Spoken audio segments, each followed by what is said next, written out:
জন্য তৌফিক দিয়েছেন, এজন্য আমরা কালেমাতুর শুকর আদায় করতেছি আলহামদুলিল্লাহ। আপনারা সবাই ভালো আছেন? সম্মানিত উপস্থিতি, আমরা তো এই এলাকারই। সম্মানিত ওলামা ইকরামগণ আলোচনা পেশ করবেন। আমি শুধু পবিত্র কোরআনের একটি আয়াত বলেছি, এর অনুবাদ বলে দুই একটি কথা বলবো। আল্লাহর কাছে তৌফিক কামনা করতেছি।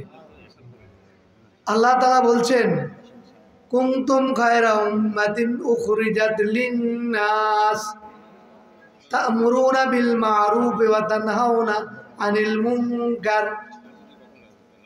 আমাদের সবাইকে লক্ষ্য করে আল্লাহর আরশে আজিম থেকে কোরআন নাজিল করে আল্লাহ তাআলা বলতেছেন যে তোমরা সবাই হলো উত্তম জাতি। সুবহানাল্লাহ। যারা আল্লাহর প্রতি ঈমান এনেছে, ইসলাম গ্রহণ করেছে, আল্লাহ এদেরকে কোন জাতি বলেছেন? উত্তম জাতি। এখন উত্তম হওয়ার জন্য কিছু বৈশিষ্ট্য লাগে না নি? আল্লাহ তাআলা এই বৈশিষ্ট্য বর্ণনা করতেছে। উত্তম জাতি কি কাজ করবে? তা'মুরুনা বিল মা'রুফ। যারা উত্তম জাতি তারা সৎ কর্মের আদেশ করবেন। ওয়া তানহাউনা আনিল মুনকার, এবং অসৎ কাজের নিষেধ করবেন। ওয়া তুমিনুনা বিল্লাহ, এবং আল্লাহ বলতেছে তোমরা আল্লাহর প্রতি ঈমান রাখবে। এখানে দেখেন উল্লেখযোগ্য দুইটা বিষয় বলেছেন। আমাদের এখানে অনেকগুলা ইলেকট্রিসিটি বাতি জ্বলতেছে। এই মাইকটার যে তার আছে, এই তারের ভিতরে দুইটা তার আছে। বাতি জ্বলার জন্য দুইটা তার আছে। বাতির দুইটা তারের মধ্যে কারেন্ট থাকে না, একটা থাকে। যেটাই শুধু কারেন্ট থাকে, এই তার দিয়ে যদি শুধু ফ্রিজ লাইনে দেয়, বাতির মধ্যে দেয়, এসিতে দেয়, মোবাইলে দেয়, তাহলে কি চার্জ হবে? তার সাথে কি লাগবে? আরেকটি আর্থিং লাগবে। আল্লাহ তাআলা যারা উত্তম জাতি হবে তাদের দুইটা বৈশিষ্ট্য প্রধানত বলেছেন। ঈমান না থাকলে সে ওই দুইটা কাজ করতে পারবে না। একটা হলো আমরু বিল মারুফ, সৎ কাজের আদেশ। আদেশটা হলো কি? আদেশ হলো বক্তা নিজেকে বড় মনে করে অন্যকে কোনো কিছু করার জন্য আদেশ দেওয়া, এটাকে বলা হয় আমল। আমি আমার বাচ্চাকে বললাম, ছেলেকে বললাম সালাত আদায় করো, সে সালাত আদায় করেছে, তাহলে সে আমার আদেশটা মান্য করেছে। আমি যে আদেশ দিছি আদেশটা কাজে লাগছে।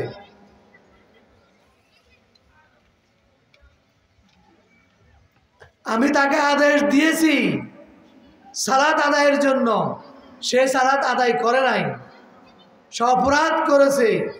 তো অপরাধের জন্য আবার আল্লাহর পক্ষ থেকে, রাসূলের পক্ষ থেকে কিছু পানিশমেন্ট আছে।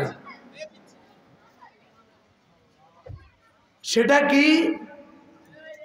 অন্যায় কাজ নিষেধ করা। মানে এখানে তাস খেলতেছে, জুয়া খেলতেছে,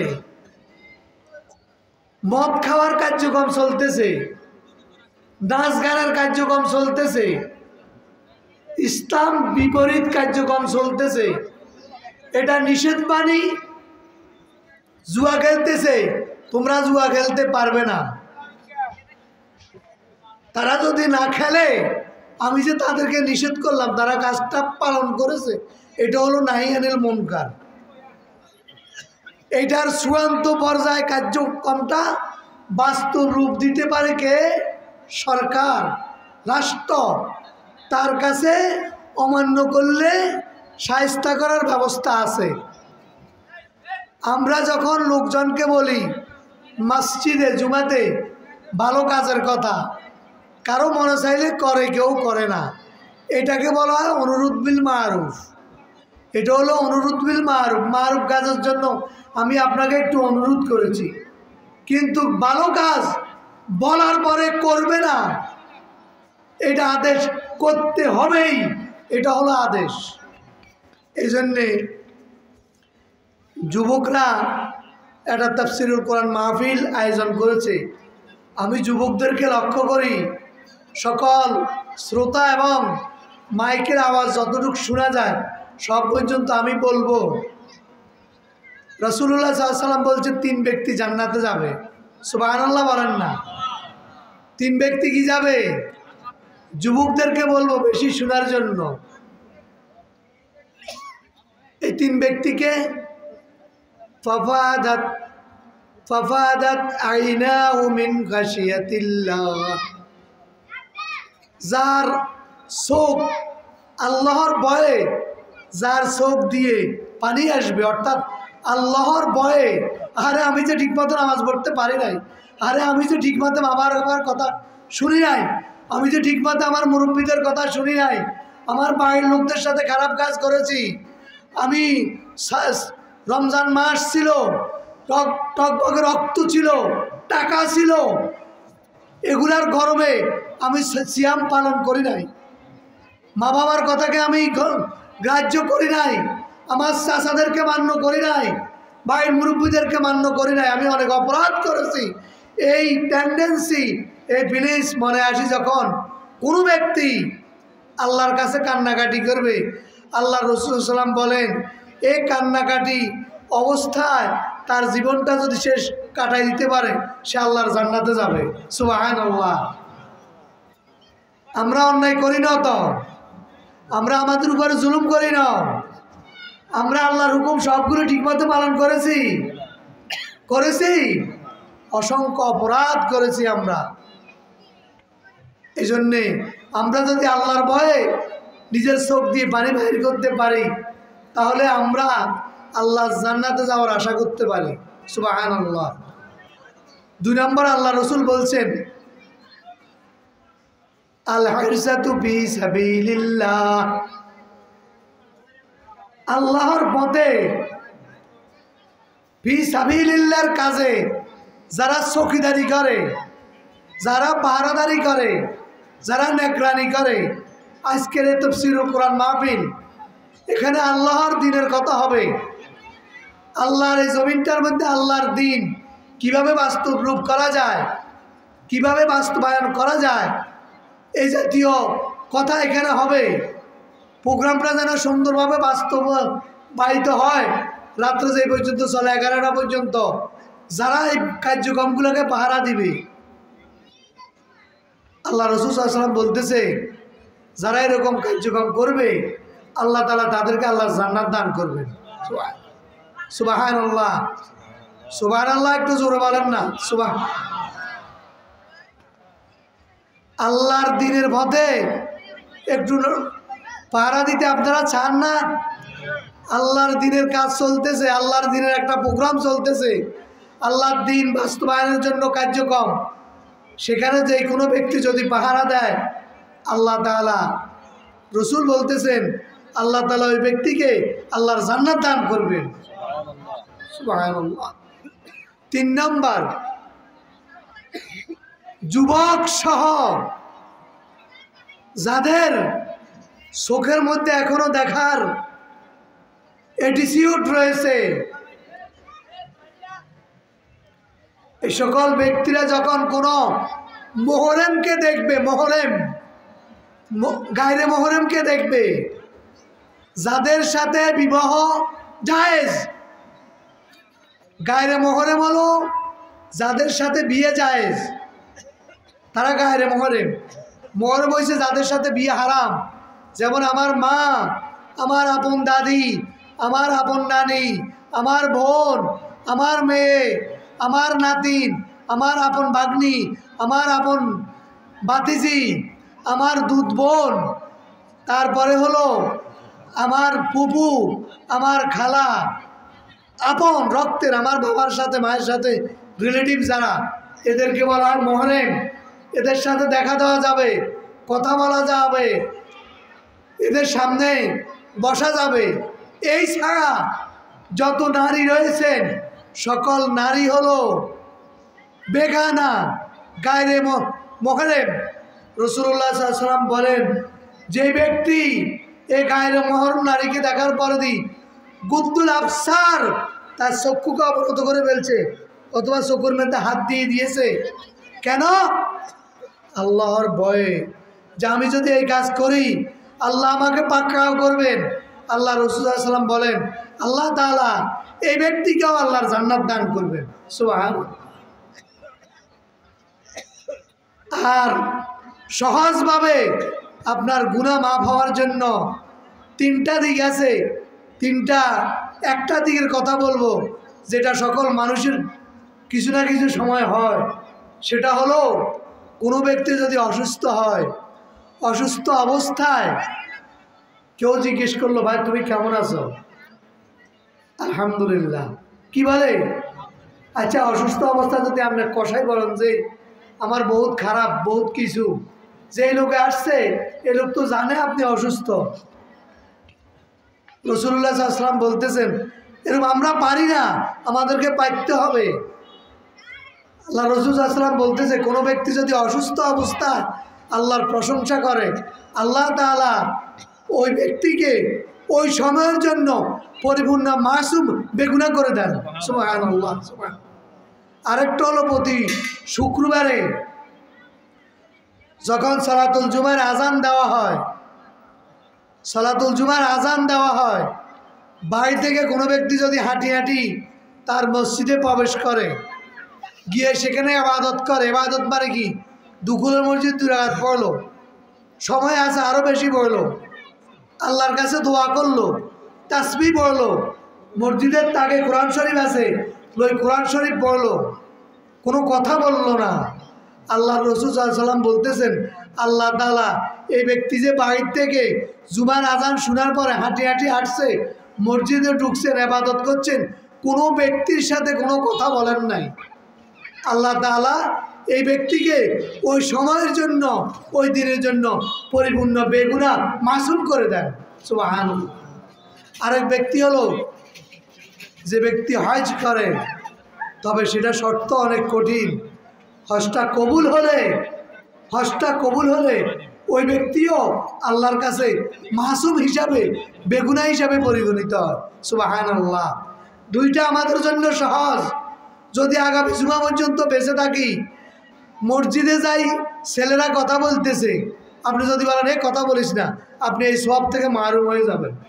রাসূল সাল্লাল্লাহু আলাইহি ওয়াসাল্লামের হাদিস হলো, এই ব্যক্তি মাসা হেঁটে গেল, কথা বলল না, ওয়ালামিয়াল্লাহ, সেই অনর্থক কথা বলল না, ইবাদত করলো, আল্লাহর কাছে চাইলো, বসলো, আল্লাহ তাআলা এই ব্যক্তিকে এই আচরণের কারণে বেগুনাহ মাসুম করে দেন। সুবহানাল্লাহ। যেই যুবকদের উদ্যোগে আজকে দেখলাম, তাদের জন্য কদ্দুর কথা বলছি।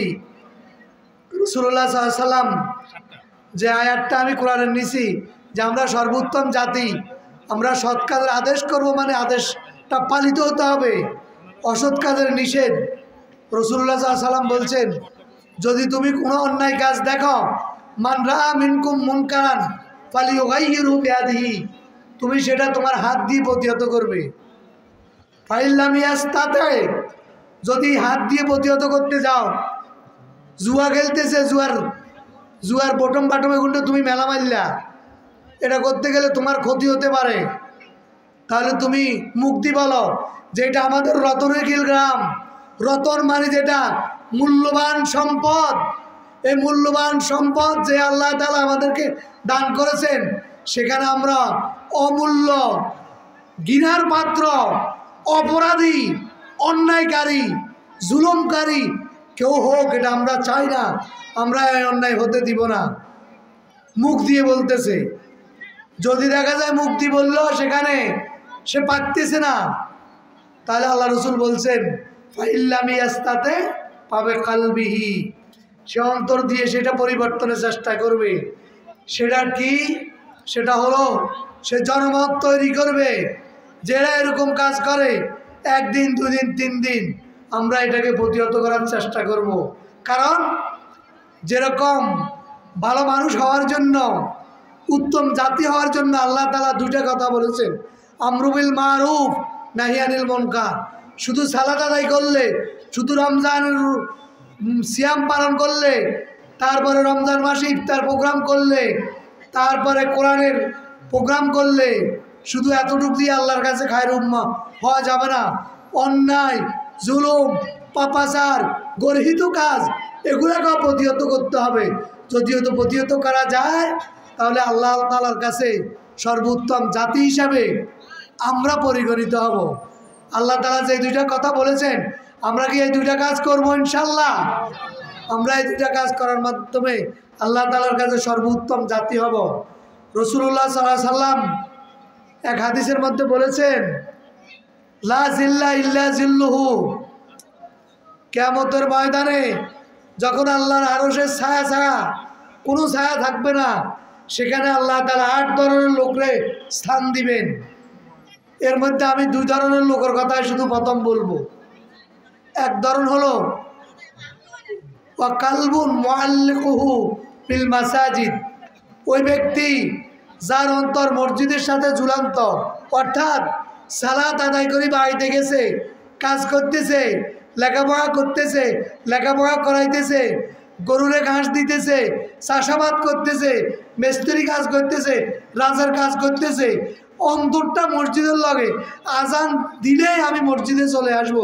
আল্লাহ রসুল বলতেছে, কাল কিয়ামতের ময়দানে যেদিন কোনো ছায়া থাকবে না, যেদিন সূর্য মানুষের মাথার উপরে চলে আসবে, 9,32,00,000 মাইল দূরে সূর্য, এই সূর্যের আলো এত গরম, ঘরের ভিতরে ছাদ আছে, এরপরে পাখা আছে, এরপরেও গরম লাগে। তাহলে এই সূর্য যেদিন আপনার আমার মাথার উপরে চলে আসবে, আমাদের অবস্থা কেমন হবে? এই কথাগুলো চিন্তা করে আমাদেরকে 5 ওয়াক্ত সালাত যথাযথভাবে আদায় করতে হবে। যুবক, তোমরা আজকে তাফসীরুল কোরআন মাহফিল করেছো, একটা কথা শুনে রাখো, দুনিয়ার কোনো মানুষ, আল্লাহ না করো, দুনিয়াতে যত মদ আছে, যদি সকল মদ খেয়ে ফেলে, সে অতটুকু অপরাধী হবে না যতটুকু অপরাধী হবে তুমি নামাজ যদি না পড়ো। একজন লোক যদি নামাজ না পড়ে, তার চেয়ে অপরাধী আল্লাহর আকাশের নিচে জমিনের উপরে আর কেউ না। এই জন্য যুবকরা, তাফসীরুল কোরআন মাহফিল করেছ, আজকে থেকে প্রতিজ্ঞা করতে হবে যে আমরা 1 ওয়াক্ত সালাত আমরা বাদ দিব না। তাহলে তোমাদের মাহফিল সার্থক, তোমাদের কর্মতৎপরতা সার্থক। এলাকার যত লোক রয়েছেন সবাইকে আমি বলবো, নারী পুরুষ যাদের উপরে সালাত ওয়াজিব, যদি আমরা সালাতগুলো যথাভাবে আদায় করি, আমরা আল্লাহর কাছে আল্লাহর মনোনীত ব্যক্তি হয়ে যাব। মা বোনদের জন্যে একটি হাদিস বলবো। রাসূলুল্লাহ সাল্লাল্লাহু আলাইহি ওয়াসাল্লাম বলেছেন, মান সাল্লাত খামসাহা ওয়া সামাত শাহরাহা ওয়া তাআত বালাহা ওয়া হাসানাত ফারজাহা ফাতাদখুলু মিন আবওয়াবিল জান্নাহ ও কামা ক্বালা আলাইহিস সালাতু ওয়াস সালাম। সম্মানিত মা বোনেরা, আল্লাহর আপনাদের দায়িত্ব কম, আপনাদের দায়িত্ব কম। পুরুষ রুজি করবে, আপনাদের সকল কিছুর ব্যবস্থা করবে, আপনাদের ওই জাতীয় কাজ নাই। আপনারা ঘরে থাকবেন, আল্লাহর ইবাদত বন্দেগী করবেন। আল্লাহ রসুল বলতেছেন, যেই নারী 5 ওয়াক্ত সালাত যথাযথভাবে আদায় করবে, রমজান মাসের রমজানের রোজা পালন করবে এবং নিজের স্বামীর আনুগত্য করবে, নিজের ইজ্জত আবরু সম্মান এটাকে রক্ষা করে চলবে, রাসূলুল্লাহ সাল্লাল্লাহু আলাইহি ওয়াসাল্লাম বলতেছেন, ফাতাদখুলু মিন আবওয়াবিল জান্নাহ। ও আম্মা, ও আপা, বোনেরা, ও আমার কন্যাতুল্য যারা রয়েছে সকলকে বলছি, আল্লাহ রসুল বলতেছে, ফাতাদখুলু মিন আবওয়াবিল জান্নাহ, তুমি আল্লাহ তাআলার জান্নাতের যেই দরজা চাও ওই দরজা দিয়ে আল্লাহর জান্নাতে চলে যেতে হবে। সুবহানাল্লাহ। এই জন্যে ঘরে বসে বসে শুধু ফেসবুক চাইবেন না। ইবাদত সালাদের সাথে হাজার জিনিসের সম্পর্ক। সালাত আদায় করতে হলে কোরআন লাগে, আপনি কোরআন পড়বেন। সালাত আদায়ের জন্য মাসলা মাসাল লাগে, আপনি এলপি পেকা পড়বেন। সালাতের কি ফজিলত এটা জানার জন্য আপনি এলমে হাদিস পড়বেন। সালাত মানুষকে অন্যায় অপরাধ থেকে বাঁচিয়ে রাখে, এই জন্যে আপনি নিজেকে সেভাবে সজ্জিত করবেন, লোকজনকে সালাতের প্রতি ডাইভার্ট করবেন, তাদেরকে আহ্বান করবেন। তাহলে নিজেই অন্যায় অপরাধ থেকে বাঁচতে পারবেন এবং আপনার বয়সী সকলেই এই জাতীয় কার্যক্রম থেকে বেঁচে থেকে আপনি যেরকম আল্লাহর জান্নাতে যেতে পারবেন, তারাও আল্লাহর জান্নাতের ভাগীদার হয়ে যাবে। এবং আর ওই 8 শ্রেণীর 1 নম্বর শ্রেণী বলছি সকলের জন্য আমভাবে। 2 নম্বর যে শ্রেণীটা সেটা হলো ওয়াশাবুন নাশা ফি ইবাদাতি রাব্বিহি, ওই যুবক যে তার যৌবনকাল আল্লাহর ইবাদতে লাগাইছে, তার জীবনের কর্মসূচি, তার লেখাপড়া, তার চলন, তার মিছিল, তার মিটিং, তার প্রোগ্রাম, তার কোনো কর্মসূচিতে যাওয়া, তার যে কোনো কার্যক্রম বাস্তবায়ন করা, সমাজ সেবা কাজ করা, সকল কাজগুলো যদি হয় আল্লাহ তাআলাকে খুশি করার জন্য এবং আল্লাহর দিন যেন সমুন্নত হয়, আল্লাহর জমিনটাকে আল্লাহর দিন দিয়ে বাস্তব রূপ দেওয়া যায়, তখন আল্লাহ রসুল বলতেছেন এই যুবককে আল্লাহ তাআলা কাল কিয়ামতের ময়দানে যখন আরশের ছায়া ছায়া কোনো ছায়া থাকবে না, আল্লাহ তাআলা তাকে এই আরশের স্থলে স্থান দিবেন। সম্মানিত হাজরিন, আমরা যারা যুবক থেকে বিদ্যুৎ দিকে যাচ্ছি, আমরাও ইবাদত করব না ছাড়িয়ে দিব? ইবাদত করব না ছাড়িয়ে দিব? আল্লাহর কথা কি জানেন? ওয়াবুদ রাব্বাকা হাত্তা ইয়াতিয়াকাল ইয়াকিন। ইন্ডিভিজুয়াল পার পার্সনকে লক্ষ্য করে বলতেছেন ওয়াবুদ, তুমি ইবাদত করো রব্বাকা, তোমার রব্বের, হাত্তা ইয়াতিয়াকাল ইয়াকিন, মৃত্যু আসা পর্যন্ত। কি আসা পর্যন্ত? মৃত্যু আসা পর্যন্ত। এই জন্যে আমাদেরকে মৃত্যু আসা পর্যন্ত ইবাদত মানে শুধু নামাজ আর রোজা নয়, জীবনের প্রতিটি কাজ, আপনার ব্যক্তিগত জীবন, আপনার পারিবারিক জীবন, আপনার সমাজ জীবন, আপনার রাষ্ট্রীয় জীবন, রাজনীতির জীবন, অর্থনীতির জীবন, সমাজনীতির জীবন, সংস্কৃতির জীবন, সকল কিছু আল্লাহ যেভাবে বলেছেন, রাসূল যেভাবে করেছেন, যদি সেভাবে করেন সেটাই ইবাদত হিসাবে কী হবে? পরিগণিত হবে। মুনকির নকির কবরের মধ্যে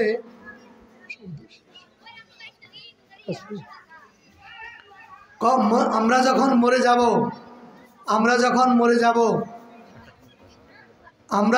মরে যাব আমাদেরকে কবরে রাখা হবে। কোথায় রাখা হবে? কবর। মান মাতা ফাকাত কামাত কিয়ামাতুহু, যে মরে যাবে তার কিয়ামত তখনই শুরু। তার কিয়ামত তখনই কি? আল মাইয়িতু ফিল কবরে কাল গারিকে ফিল বাহরে। একজন মৃত ব্যক্তি কবরের মধ্যে ওইরকম অবস্থাতে থাকে, ওরকম তার অবস্থা যায় যেমন নাকি গভীর সমুদ্রের মধ্যে একজন ব্যক্তি হাবুডুবু খাচ্ছে বাঁচার জন্যে, কিন্তু কোনো দিকে সে কুল পাইতেছে না। কবরের মধ্যে একজন ব্যক্তি এরকম অবস্থা। যখন তার আমলগুলা ভালো হবে, যখন তার কর্মগুলো ভালো হবে, যখন তার কর্মসূচিগুলো ভালো হবে, যখন তার কর্মনীতিগুলো ভালো হবে, যখন তার কর্ম স্প্রিয়াগুলো ভালো হবে, যখন তার সকল কার্যক্রম আল্লাহর দেওয়া বিধান, রাসূল সাল্লাল্লাহু আলাইহি ওয়াসাল্লাম দেওয়া সিস্টেম অনুযায়ী করে যাবে, তখন সেই কবরের মধ্যে উত্তরগুলা খুব সহজে দিতে পারবে, খুব সহজে দিতে পারবে। কবরের মধ্যে প্রশ্ন কয়টা হবে? কয়টা? 3টা প্রশ্ন। 3টা প্রশ্ন রাজনৈতিক প্রশ্ন। 3টা প্রশ্ন কি? রাজনৈতিক প্রশ্ন। আমাদের দেশে তো এখন রাজনীতি করতে বোঝা যায় যে তারা কোনো চাঁদাবাজি করব, মিছিল মিটিং করে রাস্তা আটকা লাইব, অথবা মানে চেয়ারম্যান মেম্বার হইব, এতটুকুর মধ্যে। এটা একটা রাষ্ট্রের কয়জন লোকে করে? একটা রাষ্ট্রের বেশি লোকে কি এই কাজ করে নাকি? তাহলে আল্লাহর প্রশ্ন রাজনৈতিক প্রশ্ন কেন? মার রব্বুকা, আমরা তো আরবি কই, তোমার রব কে? রব মানে তোমার সার্বভৌমত্বর অধিকারী কে? তুমি যেই জমিনে ছিলা, এই জমিনে তুমি কার সার্বভৌমত্ব মানছ? কথা বুঝুন না, কার সার্বভৌমত্ব মানছ, এই কথাটা কিন্তু ব্রেন্ডে রাখতে হবে। আমরা দুনিয়ার মধ্যে যে আমার যদি জিজ্ঞেস করায় তোমার রবকে, আমি কইম আল্লাহ। তোমার দিন কি? আমি বলি ইসলাম। এই লোককে চিনুনি মুহাম্মদ সাল্লাল্লাহু আলাইহি ওয়াসাল্লাম। এটা দুনিয়ার মধ্যে বলা সহজ, পরকালের বলাটা হবে পরকালের বলাটা হবে সম্পূর্ণ আপনার আমার কর্ম যেভাবে হবে কর্ম অনুযায়ী হবে। আপনি আমি দুনিয়ার মধ্যে আল্লাহর সার্বভৌমত্ব স্বীকার করি নাই, স্বীকার করেছি আমরা হয় জনগণের আর না হলে অন্য কোনো দিকের।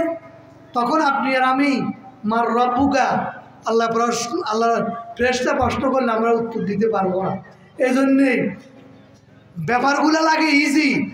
কবরের প্রথম প্রশ্ন এটা রাজনৈতিক প্রশ্ন, মার রব্বুকা, তোমার সার্বভৌমত্ব ক্ষমতা। সার্বভৌম করলে আর কিছু থাকে না। আপনি একটা মিছিল করতেছেন, আপনি মিলাইবেন আল্লাহ সার্বভৌমত্ব মিছিলিগা মিলিনি, ইগার দ্বারায় আমি আল্লাহর কি অর্জন করতে পারি।